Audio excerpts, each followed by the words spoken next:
And we are live. Welcome back to another episode of On the King's Dime.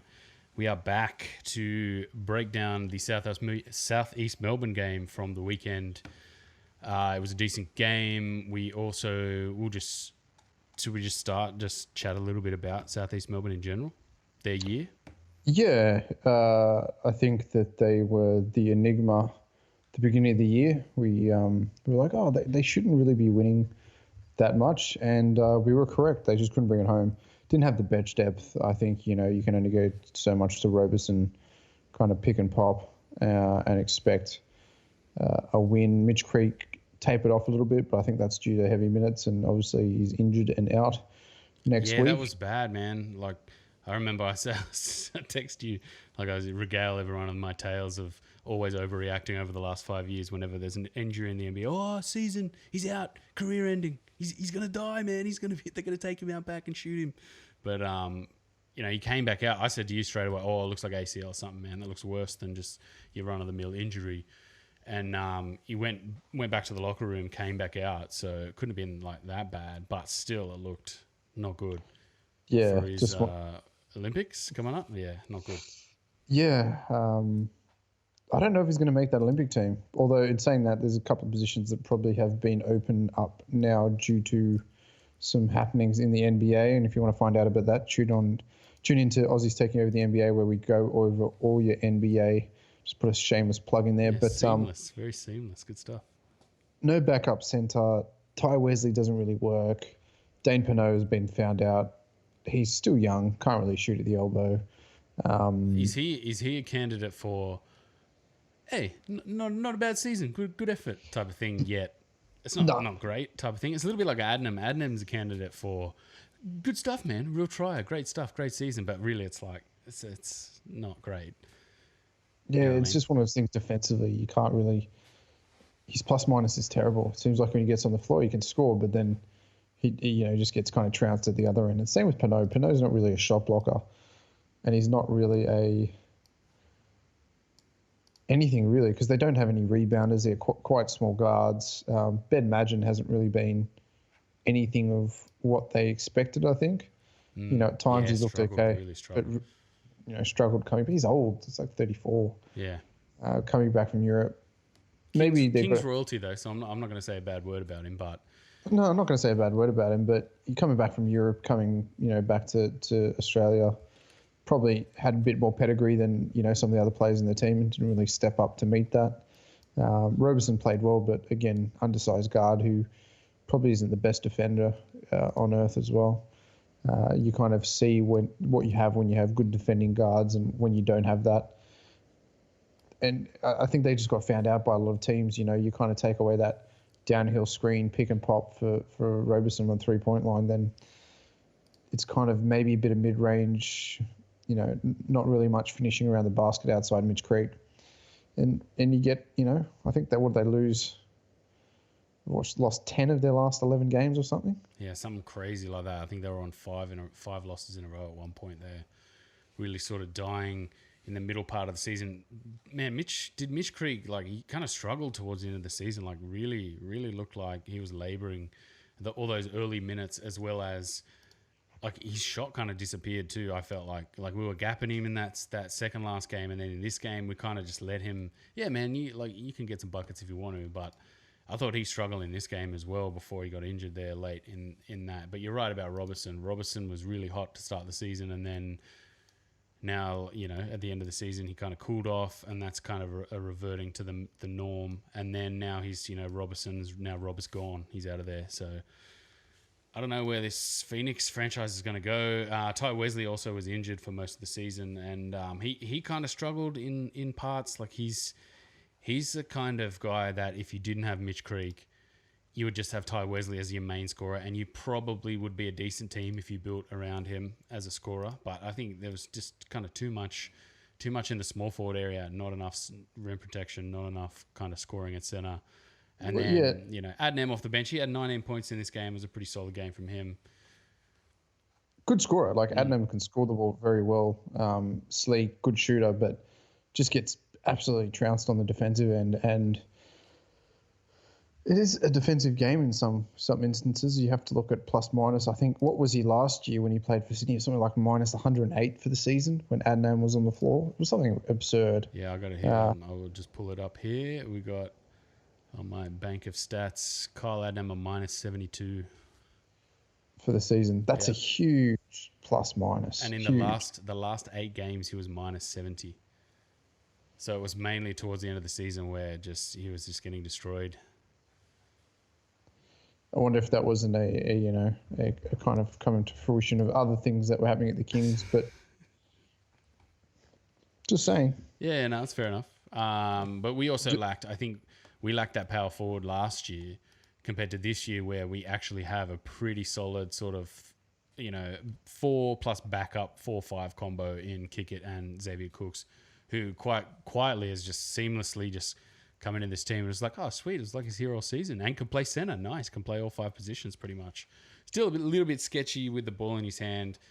But again, we're kind of playing him mainly as a forward, and he's just slotted in seamlessly into those small ball center minutes, which has been really good for us. So. It has. I think it's going to be key to kind of taking it to Perth in the final series if we do manage to beat what looks like will be New Zealand. But there's another weekend of games.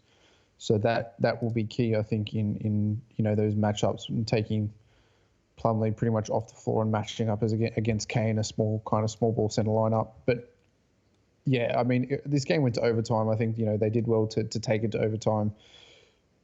But no Bogut, no Lazada, down Moller, Lish playing limited minutes. That's really, you're playing a depleted Sydney Kings team. So. This is kind of what you're going to see, and I'd imagine they're going to rest Bogut and Lazada for the last week as well, just to give them enough time to get healthy, potentially against what I would say is the Breakers. I think the Breakers are probably going to sneak that 4 spot. What do you think? It could be any of them, really. I was hoping it'd be Brisbane, because I feel like Brisbane, we've kind of got the mental edge and the physical edge on them, as well as... You've seen in these last 2 games where they had to just win one of those games to tie it up, and they bricked them both. So I was like, man, I want to get at this Brisbane team. Like, this would be a great game to sort of knock them off in the semi and make the finals pretty comfortably. I feel like the Breakers kind of match up really well against us when they're allowed to just be rough and carry on like they did in that game a few weeks ago. They can be a handful, and Melbourne could just go away. Like, you weren't that good this season. Just go away. Like, don't even win the last 2 games. Fluke your way into the semis and just look, oh, we're just gonna blast past the Kings too. How great's this? Just like just go away. You were crap this season. So I want to play the Bullets, but man, all 3 of those teams we'd expect to beat. But at the same time, there's 3 different, like, oh man, don't just lose against this team. Like, really, come on. Yeah, well, the Melbourne are at the long stuff. They're going to play 2 games on the final weekend, back-to-backs. Don't think they can do it, but I'm hoping we play the Breakers, actually. I think it'd be good to see the Breakers playing in those finals as well, just quietly without RJ Hampton. He's gone. Yeah, did you just disappear? Back. That was pretty quiet. It was just like, whoop, see ya. Yeah, just take off. All the hype train has left the building.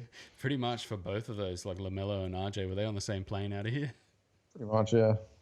No, that's not like, I'm not laughing at that, because I was reading a thing this week about, has the Next Star program really been that good? And I'm like, yeah, it has. Yes, it has. It's been great. And all right, LaMelo got injured, and that wasn't ideal.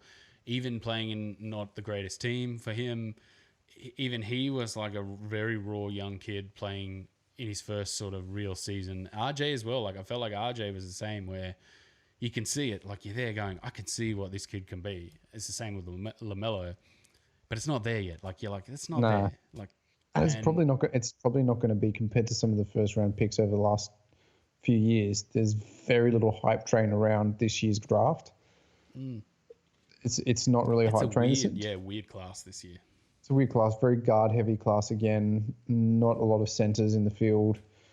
And it kind of seems like, centers are becoming that dime a dozen commodity. And, it's this, what is the next freak guard? Like, what is the next 6'8" dude that can see the floor and play the point forward position?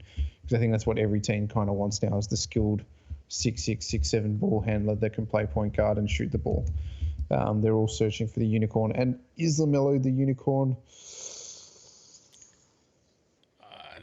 Look, He's not.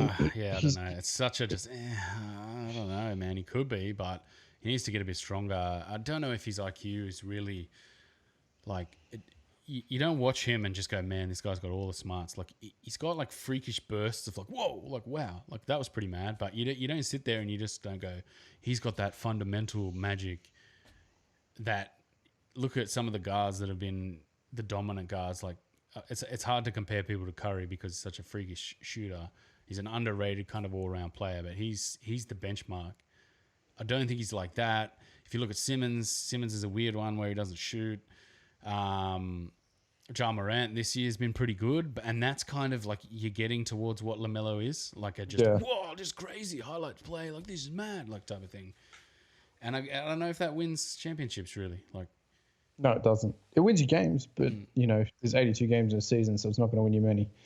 But how do you think the Kings played this game? Do you think they got there by the skin of their teeth, or they actually just kind of controlled the tempo and were able to take home a semi-comfortable win? Yeah, it was a hard game to watch. I texted you and I was just like, and I tweeted out like, this game is just dragging on, man, on and on. And I feel like when we play against teams who are just like, we want this game to go for 2 hours, man, sweet. It's just like, stop it. Like, it's like Chinese torture for us where we can't get rhythm, we can't run, the game starts, and we struggle to score. Every bucket seems to come down to you have to make this bucket. And I haven't seen that this season where we're just going to do this, and something's going to open up and we're just going to get a bucket. Like a lot of our scoring has been like arduous, not arduous. What's the word? Like we've had to drag like JT in the post, labored, and he monstered. He played really well, monstered. Yeah. And you'd expect that. Yes.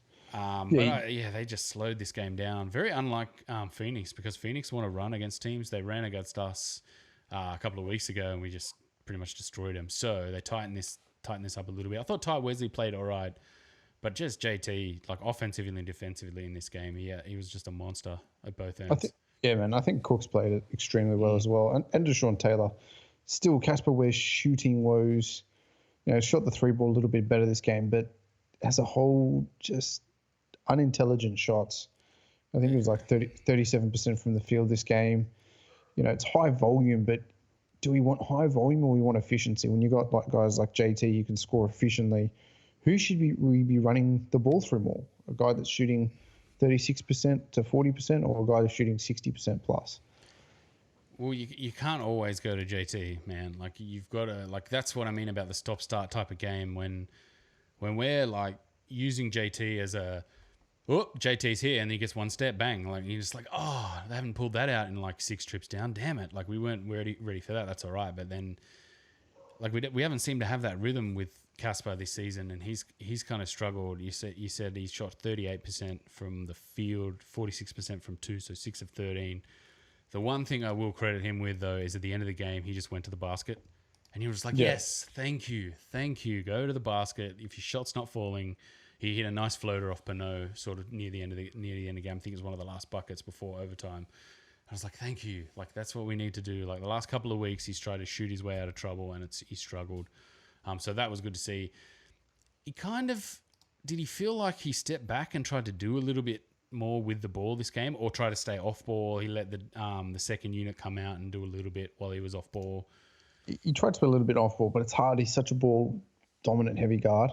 And he's always going to want to get through his hands. And I just think we need to start setting the down screens. I've said that all season. High down screens, get him running into the shot, and you'll see his percentage tick up. This is what Bogut's got to do. If Bogut doesn't want to run the floor to floor, he doesn't. Post to post, or even 3-point line to post. He's got to be up there setting a high screen for Ware, so that you're opening guys up. I mean, you look at teams; they kill us when they do it properly. And I don't think the other teams would ever see that coming from a Sydney scheme defense as it is. So if we can get that in the open and get him better looks like that, it'll make a hell of a big difference come finals time. Because really, we are playing to the finals now. The likelihood is we're going to have a complete home final series. All the way through if you make it through the first and then go into the finals itself.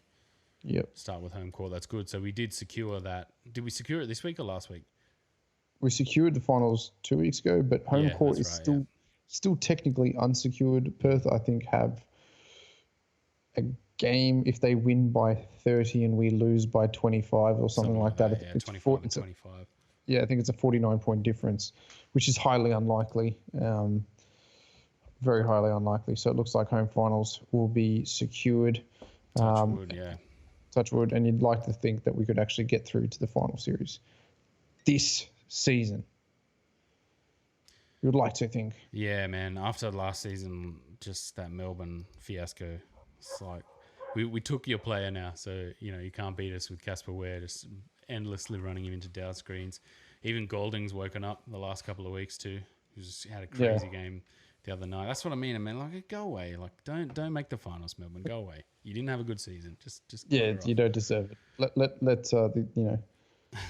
the Breakers get in there. Look, I think the Breakers probably the most deserving of that. They had a completely warped season. They had some guys come in and out, and then they kind of pulled together without a lot of their their starting players and put something together and won games and put games together. So it's good to see. It is. Settle down, Toby. So this game in general, I think we did shout out Xavier Cooks, played 33 minutes, 8 points, 4 of 9 from the field. Looked very solid again, looking for his shot, which was good. I think the last, 2 months, my only criticism with him was just like, man, look for your shot more, trust yourself, actually try and go to the rim. He had a couple of nice mismatch post-ups where it's just like, oh, I got Robson on me, sweet, I'll just spin. I think he had a layup, he was fouled. A couple of posts. Did you see the smoke, the 3-point smoke? Oh, there was one where it came down and it just obscured everything where the basket was, and Cooks dances across the lane and tries to put up a shot, and the whole everyone on the court was just like, what is this? What the hell is this? It's pretty funny. But I think NBL professionalism for you. Shout out to him. Yeah, pretty much. Like earlier in this season, one of the basket, the 3-point things went off when a guy airballed. Yeah. That's brutal. But I think shout out for him playing center. He's just come in and fit seamlessly. 4 of 8 from the field, from 2. 13 boards, 4 steals. Like, he's just so long, man, and loves a scrap too. Defensively, just a behemoth for us. And, doesn't need to come in this team and be the greatest scorer, but I think he's picking up probably where he wouldn't have fitted well into NBA-style basketball, where they predominantly wanted a stretch scorer. But here he can kind of craft that FIBA-style defensive 4, defensive 5, playing a small ball lineup. And it works well. Works really well. So, it could be a post-Bogut era in there. Could be a post-Bogut era in there. Just, we've got him for another 2 years after this. 3-year deal. Playing a lot of small ball centers. Brad Newley played quite well, 14 points, 5 of 13. Only 3 of 6 from 2. He missed a couple of bunnies where I was just like, "Oh, Brad's finishing. Oh, Brad missed that." Like that's very un-Brad Newley like. He's had a couple of those this year. Just like, no, you should have finished that. That's guaranteed 2 for you. But he had 2 blocks, which was pretty solid. 3 assists. Still looks a little bit unsure when he's handling the ball. Like, he likes to be out in space and in the open court, but like when he's got to drive off with someone on his shoulder to the rim, he just still looks a bit like, oh, I don't trust myself with the ball. I'd like to see him in the finals again, like Cooks, like trust himself, just go to the hole hard, man. You're gonna get the foul. Kickett started. He was a bit of a non-factor. Did you feel like? Yeah, this game I did, but you can't have it good all the time. That role is just not him, though. You know what I mean? That role really isn't him. Like, you want him trailing the floor, but at the same time, in that role he's playing when he starts at center, he's just like, no, get down low, mate. Like, run the floor. And you're like, no, trail the floor, but run the floor. But it just doesn't fit him, I don't think. So having Bogut back is going to be important going into the finals, where we've spoken about JT again, 7 of 12, 63% from 2, 7 of 11, 9 rebounds, 2 assists. Just solid, man. And he just absolutely bully balled Dane Pinot a couple of times. Just a couple of dirty boy spin moves, man, on him. Like, he had one left, right, left again, just laid it in over Pinot. Didn't even know where he was. Just put him in the washing machine. It was so good to see. And then off the bench, Taylor obviously spoke of 22 minutes, 58, 12 points, 4 of 7 from the field. A couple of massive threes too. Like, I feel like he's shooting the three now. Like, it doesn't look great, but you're like, he's going to knock this down, and he knocks it down. I feel like he's becoming a bit of he's open, he's going to knock this down. I think he's very much a confidence guy. I think he's been given the keys to the team, and when he's out there, and it's all about confidence with him. And when he doesn't second guess himself, or he makes good defensive plays, it builds into his offense, and he knocks down some timely threes, and has done probably for the last 6 weeks. And it kind of it's, I think, hidden the fact that I don't think Sean Bruce is playing as well as he was at the start of the season. Maybe his the minutes are starting to catch up to him a little bit. Yeah, probably taping off. I mean, he hasn't played minutes heavy, but yeah, that three ball has not been quite the same as it was. I guess in this game with Kickett starting, you take away that, him and Kickett come off the bench and play two men too. So that, I think, gets him going. We didn't have that. He didn't have that in this game, and it didn't really matter. Kevin Lish off the bench, he looked really good, man. Like, defensively, obviously, he's not all the way there, and you can see that. But offensively, like, you can see the space he creates, and he moves, and he's smart off the picks. He's smart, and he sets pin downs and moves, like, into movement. And I think that's kind of opened up our offense a little bit and allowed us to score sort of, closer to 100 points in these last couple of games. Yeah. Still looks like he doesn't trust his body, but do you reckon? Yeah, it's kind of a hard thing with an ankle, big injury like that. You're going to have to take some time. And they're probably rushing him back, to be honest with you. I think they had to bring him back because he needed to qualify, play 7 games to make those finals. Yeah. And then Lucas Walker and Jordan Hunter getting a couple of minutes. Set the record straight. Going on record, can Deshaun Taylor be signed if Moller comes back? No. Lucas Walker's guaranteed contract for the season, so they have to waive Deshaun Taylor. Yeah, so he's injury replacement. As far as I've seen, I've tried to read, like, you just get no information on NBL regulations. Like, can we put some information out for people to, like, try and work out what this stuff is? He's injury replacement originally it was for Lish, I think, and then when Moller got injured, I think that's why he came back, because for regulations, Lish just randomly came back. You were like, what? I thought he was out for another couple of months. And then he just randomly came back, and I think Deshaun Taylor had to go on to injury replacement for Moller. So down the end of the season, I don't think, like you were saying, I don't think you can waive guaranteed contracts now or at all. No. So yeah, it kind of sucks. What say you on, do we bring Moller back?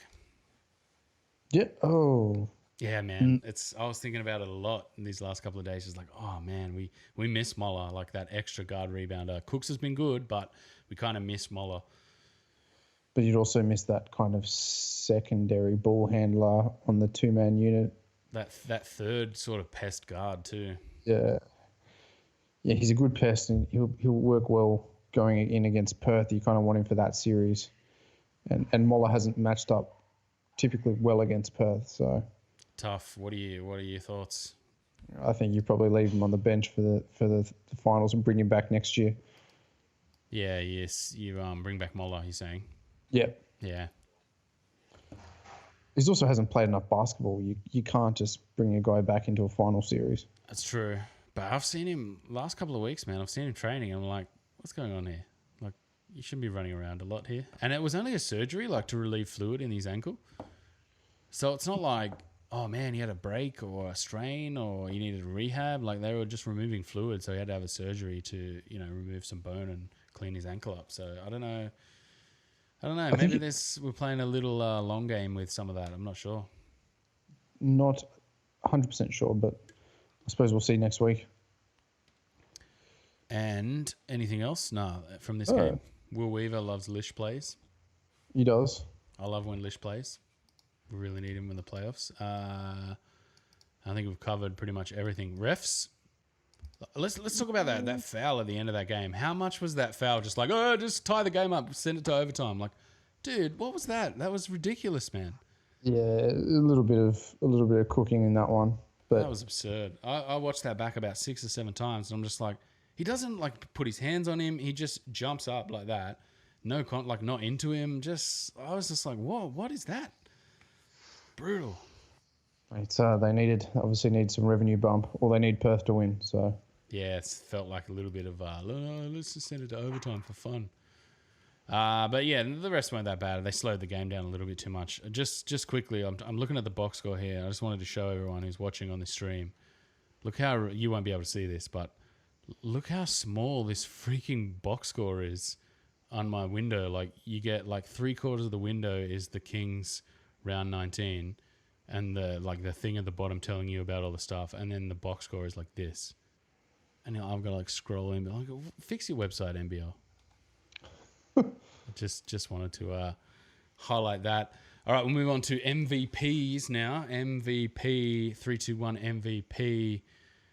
It's a tight race, man. Tight race. We're not going to spoil it yet. We'll definitely do just prior to the finals. We'll do a season preview, reckon, and then we'll do a season review of this season. What would you say? Non-finals? How would you say that? Regular season?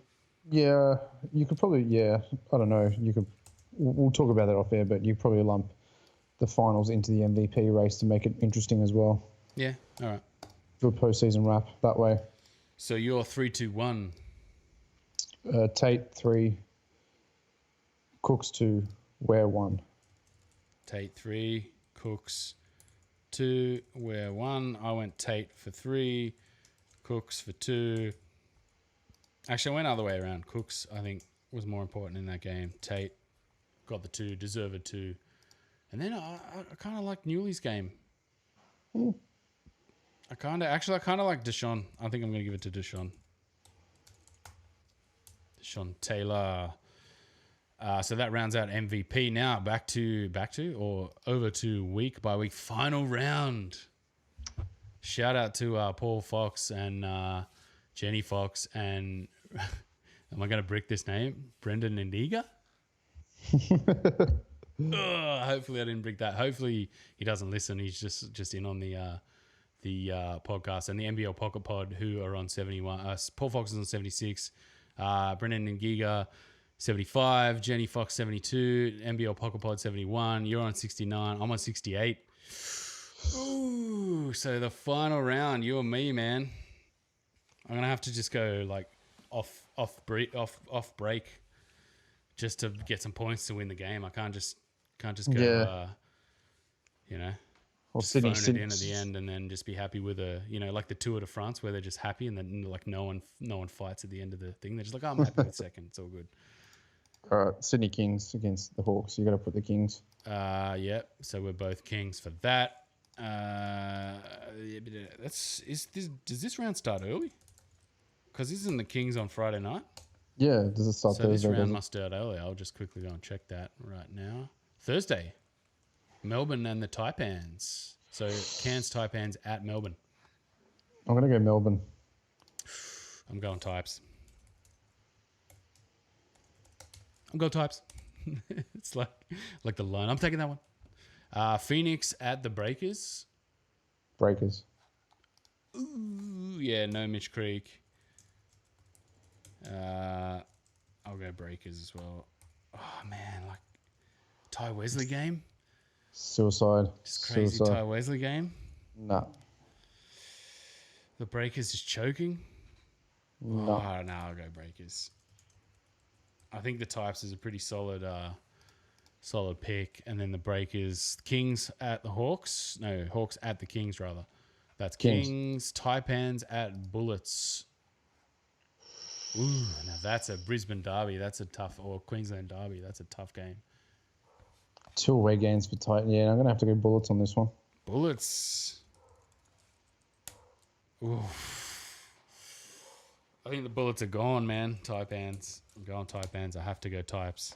36ers at the Wildcats. Wildcats. Cats.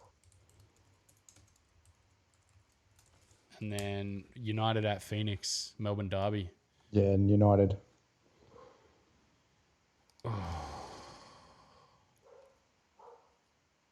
So if I go Taipans against Melbourne at the start of the round, that pretty much ends Melbourne's chances of getting in. Or pretty close to.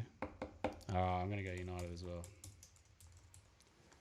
Oh, man. So close to the end. Crazy. Don't make me say his name again, please. All right. And anything else? We'll preview the Illawarra game. shall we? Should we even bother previewing the Illawarra game? It was just What like is that team? That team. That's such a shame, man. It really is a shame Yeah. because I kind of liked their team. Their team is not the worst team. It fights hard, but at the same time, you're just like, you guys aren't good, man. You're not very good. nah, And and they like unproductive hustle is the way I'd describe that team. Like it's like they've got like I like Greeter and Glover hustles and Todd Blanchfield's been playing really well, but it's like it's unproductive and it just doesn't work. yeah, they just don't have the shooting prowess and the inside scoring really. Oh, and Ogilvy, Boone and Ogilvy has not worked, and Ogilvy this season has just been awful, like awful. Yeah. Ugh. And Boone's like, kind of like a dead weight on offense. Although he had that really good game against us as one game. Thanks, Boone. Yeah. Well, it is what it is, I suppose. You get lucky. Yeah. Lucky you don't. Anyway, that was they're on vacation pretty much. So hopefully we get just a steamroller. We're in the finals as the top seed. We wrap that up. That'd be pretty sweet. And then we'll bring a preview of whoever we're playing when we know who we're playing. I think that may even go down to the final day, depending on what happens with the Melbourne United in the first game. Indeed. Might go all the way to Sunday. We'll be back Monday to wrap up this round, the round 20, the last round. And then I think we can squeeze in a season review before the finals because I think they take a week off from memory. Okay. So we might be able to squeeze some more stuff in there. I've abandoned, like right at the end, I've abandoned that Casper Ware video. There's just too many things, man. Like too many. I just want to quickly talk about that. Like too many things where you go, oh, he just shoots heaps and gets out of these slumps. And you're just like, no, but you need to do this. Like the down screen thing is one of the main things. And I could do like a 4-minute video just being, do this. Like, Sydney, just do this for Casper, please. But I think you've just got to get over the fact that he shoots his way out of slumps. Yeah. And it's hard to take. You're just watching it, just going, Cass, come on. And I did like at the end of this game where he went to the hole and you're like, yes, that's what you need to do. If your shot's not dropping, go to the hole if you're not confident. But I don't know, like it's just so much footage where I'm like, but we're doing some of it. Like we're doing this and we're doing that. Like, why isn't he shooting? Like he's just not shooting the ball that well. And I just put it down to maybe it's a down season in a new team, gelling, trying to understand the Bogut equation, trying to fit him in. The screening's been a little bit different, but yeah, I don't know, man. I had about 20 minutes worth of footage, and I was just like, oh, I'm out. I can't explain this. It's just abandoned. abandoned. I'm putting that video aside. Maybe in the off season, I'll do something with all of that footage that I curated painstakingly over about a week. So yeah, that's gone in the river, and then yeah, we'll be back probably next week. On Monday, we'll try and. Yep. What about that internet outage last night? The storm damage, pretty crazy. Yeah, just everything was gone. So we'll try and put a shout out next season. I think we'll try and plan these a little bit better, so like we can put some forethought into getting the promo out there, so people come along, say g'day, leave some comments, say what you think. Don't be scared, people. If you got this far, don't be shy. Say what you think. Tell us, we're terrible. The Kings are terrible. The Kings are good. We're good. We love it all. Indeed. And remember, as always, we'll see you guys next time On the King's Dime. All right, take it easy, everyone. See you.